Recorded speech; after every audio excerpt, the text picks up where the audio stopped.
5천이 정책으로 만들 수 있는 거냐? 부총리님 지금 저희 코스피 뭐 3,200 정도라고 하는데 소위 PBR이라고 하죠. 주가 순자산 비율이 우리나라 얼마인지 아십니까?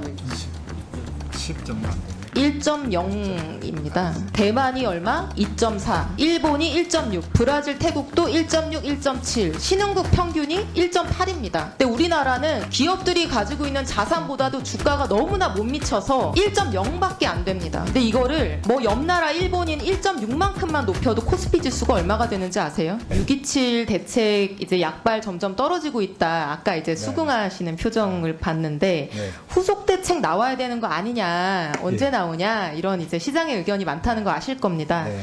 627 이후에 후속 대책 준비되고 있습니까? 예, 지금 준비하고 네, 있습니다. 언제쯤 발표되나요?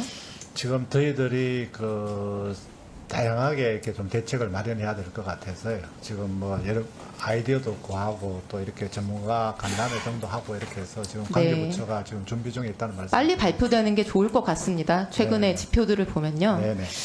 그리고 총리님 아까 이제 그 앞선 질의 답변하고 좀 관련된 내용인데 네. 저는 이제 우리 사회가 너무 오랫동안 부동산 불패 신화가 이어져 오다 보니까 국민들 자산이 이제 부동산으로 좀 비정상적으로 편중되어 있다고 보는데 아마 다들 공감하실 거고, 한국은행이 이제 매년 발표하는 국민 대차 대조표 2024년 말 자료를 봐도 우리나라 국민 순자산이 부동산 80% 편중되어 있고요.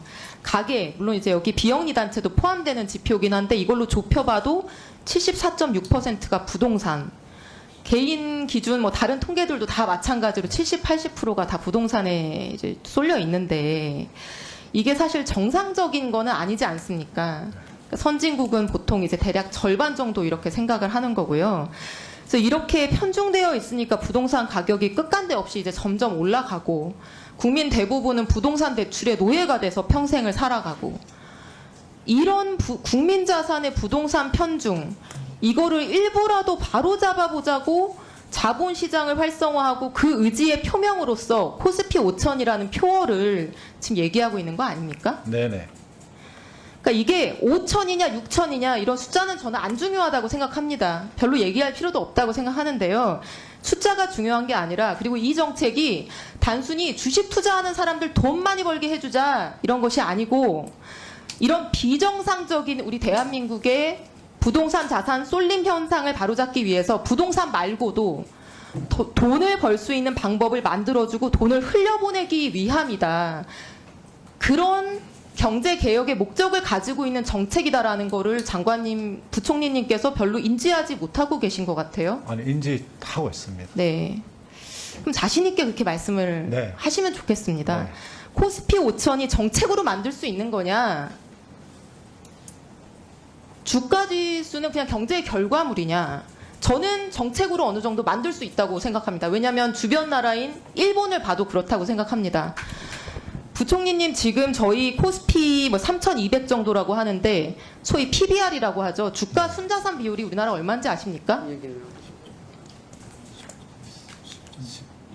10 정도 안 되네요. 1.0입니다. 대만이 얼마? 2.4. 일본이 1.6. 브라질, 태국도 1.6, 1.7. 신흥국 평균이 1.8입니다. 근데 우리나라는 기업들이 가지고 있는 자산보다도 주가가 너무나 못 미쳐서 1.0밖에 안 됩니다. 근데 이거를 뭐 옆나라 일본인 1.6만큼만 높여도 코스피 지수가 얼마가 되는지 아세요? 5,100입니다. 근데 왜 안 됐느냐? 우리나라 기업들이 배당을 더럽게 안 하거든요. 여러 요인도 있지만 가장 불리한 선택지라서 배당을 할 이유가 없습니다. 그리고 더러운 짓을 해서 다 기업의 성과를 빼먹고 주주들한테 주지 않거든요. 누가 투자를 하겠습니까? 그래서 국민들까지 국장 탈출했던 거 아닙니까? 이제 이런 것들만 바로잡아도 자본시장이 성장할 수 있기 때문에 그런 것들을 바로잡는 정책을 하자고 하는 것이고요. 1분 더 주세요. 네. 네. 그런데 지금 정부의 그 정책으로 너무나 저평가되어 있는 눌려있는 코스피가 앞으로 정상화될 수 있을 것이다라고 하는 국민들의 기대가 굉장히 큰데 7월 이후에 정부의 정책적 노력이 실종됐습니다. 기재부 업무보고 자료에도 소위 말하는 코스피 5천이라는 표어로 대변되는 과감한 자본시장 활성화 노력, 이런 것들이 거의 드러나 있지 않아요. 제가 정부의 세제 개편안, 특히 배당소득세 개편이 죄송한 말씀이지만 얼마나 엉터리로 만들어져 있는 정책인지는 앞으로 제가 기재위 왔으니까 차차 말씀드리겠는데요.